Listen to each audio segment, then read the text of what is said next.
ஒரு டிரான்சாக்ஷன் நீங்க ஒரு 1000 ரூபாய் எடுத்தா கூட 24 ரூபாய் வரி கட்டணும். அந்த மாதிரி டாக்ஸ் போட்டு ஒவ்வொரு டிரான்சாக்ஷனுக்கும் 24 ரூபாய் எடுக்கிறாங்க. ஒரு நாளைக்கு 1 மணி நேரத்துக்கு இந்தியா முழுக்க எவ்வளவு டிரான்சாக்ஷன் நடக்குது.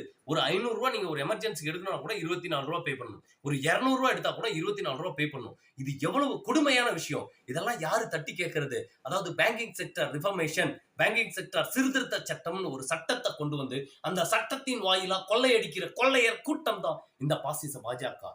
இத பொதுமக்கள் தெளிவா புரிஞ்சுக்கணும்.